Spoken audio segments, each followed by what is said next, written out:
Alright guys, so this is the next step where I was mentioning I want to get the brake booster removed. So I am going to work on getting these two lower brake lines, these two side brake lines removed. Some people use, I think it's like a 10 or a certain type of wrench to remove those. I personally, what's worked best for me is just a good old crescent wrench. So I use that, and a really funny story about a crescent wrench. I have quite a few of these. I have a neighbor who lives just across the street from me. He's a taco guy, or no, I think now he has a Tundra. But when I first started doing this 2 years ago, I went over there to ask him for a certain type of tool. Didn't know what it was called. And turns out it was a crescent wrench is what he was referring to.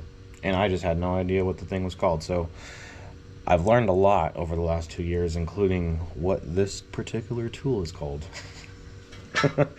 But yeah, I think it's kind of funny, just the way you land into certain industries, I guess you can say. It's been fun though. I really enjoy it. So I'm getting all these connectors removed. This stuff is like very well taken care of. Family that owned this car was related to the guy that had the custom bumper on there, and they took really good care of this thing. They only use it, I think, to go up north in the snow.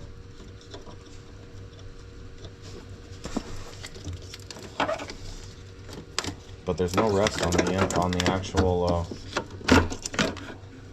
frame at all. It's very clean. So I just usually push these to the side.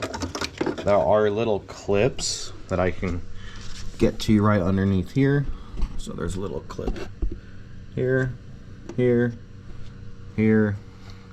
Usually take this off and squeeze it through here and undo these. Get all those clips undone.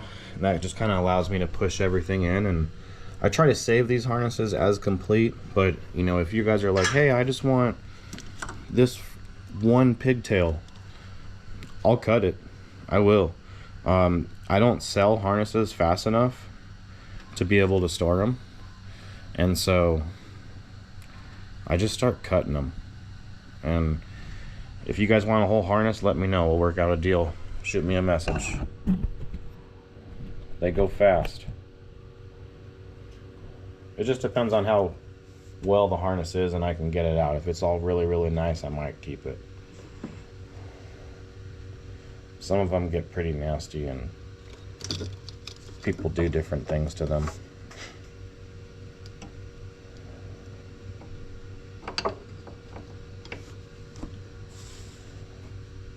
So I just get it real tight, and I mean, it just comes right off.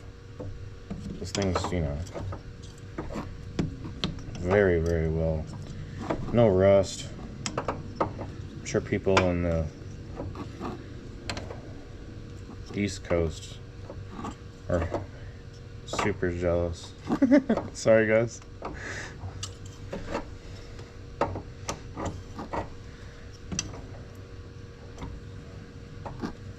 So another thing too is on the inside there's 4 12s that need to get taken care of. The easiest way to get to those we're gonna get to in just a little bit here, but you're gonna want to get, is what I use, is usually 2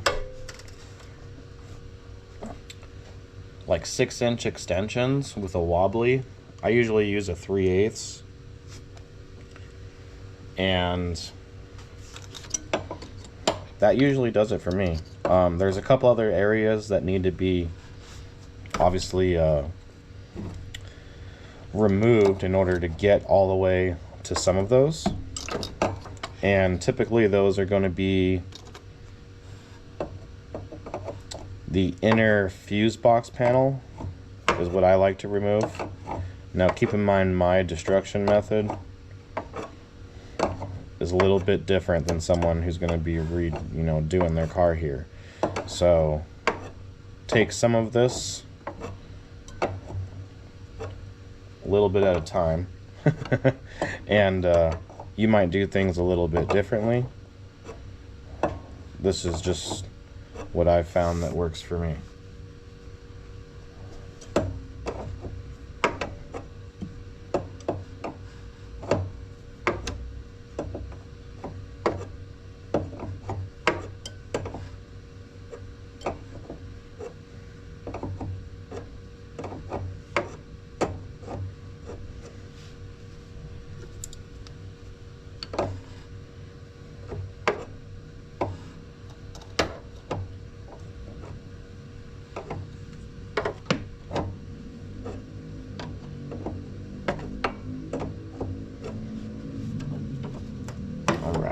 So lower two are done. These are obviously leaking a little bit.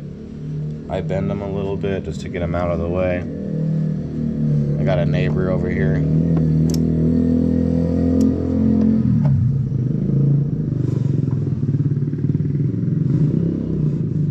Some of these side ones I can almost do by hand. I don't have my gloves on.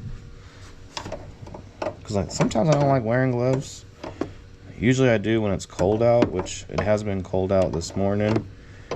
You know, for us, cold over here is 50 degrees. And this morning I think it was 38, which is probably nothing for some people, but us Arizonans are used to 120 degrees. It's crazy how freaking hot it gets here. This garage is not fun working in the heat, I can tell you that.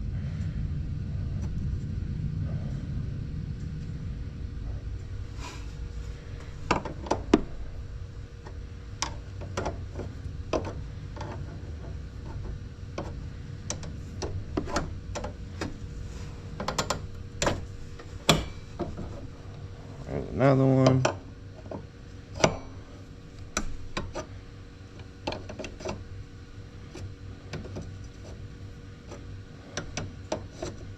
So I'm being a little bit more slower and gentle just because this thing is like brand new. Not that I'm like rough on the other ones, but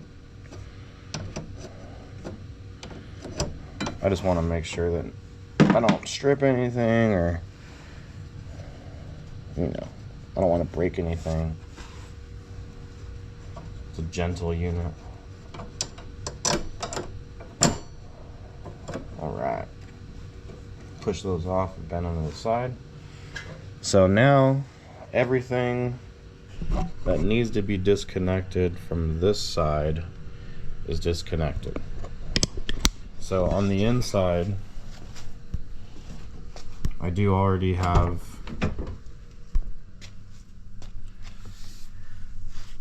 the lower panel removed just because it's sold. I have this kick plate removed, which in order to get that off, you gotta remove this piece first, which is right here. And then that piece, you have your foot kickstand, whatever thing you want to call it, footrest. That just pops off. You usually want to come straight up on it, if you can, from the top and the bottom at the same time, just because it's on 3 little push-in pins. A lot of times people get it at like a weird angle on just one side and then they end up breaking one of those. So that's the secret, is to get it from the top and the bottom at the same time. Once you get that off, you have a small little, I don't know if it's in here or not. I think it might be somewhere else. But it's like a little twist black thing that untwists in the very corner, and then this whole thing just pulls this way, and then you get access to everything in here. So you also have to remove the little metal one too. So what we're going to be removing is, what I like to do is, I can undo like this bolt here on the dash just to lift this up to give me a little bit more room if I wanted. but there's a 10 up there hiding, so you can still get access to it. But that's just what I typically do, because I usually take these dashes out anyway. So I'll usually go through and take out, basically, you know, I'll go through and get all the 10s I can find, all the 12s, 14s, and just, you know, go at it. That way I'm not going back and forth on different sockets. So once we get in here, we're gonna get this removed, and then the lighting in here is terrible. I don't even think I'm gonna be able to, you guys can't even see anything, so it's just terrible. I don't have good lighting. I don't see a light on this thing at all, so yeah, that's not gonna be good for the video purposes, but there's probably a video that gets into that. If not, I'll do a video specifically on brake booster. But that's what I'll be working on right now in order to make room in this compartment so I can actually do some cutting with the good old sawzall, wherever that may be. So just got to get the radiator removed, and pretty sure there's no refrigerant or anything in here. It's pretty empty, I'm sure. And yeah, guys, that's what I'll be working on. So if you guys have any special requests, let me know. If you guys need something cut up, you need a specific section of the body, you know, I bust out the sawzall and cut off what you guys need. Just a matter of getting it to you. But you guys have a wonderful day.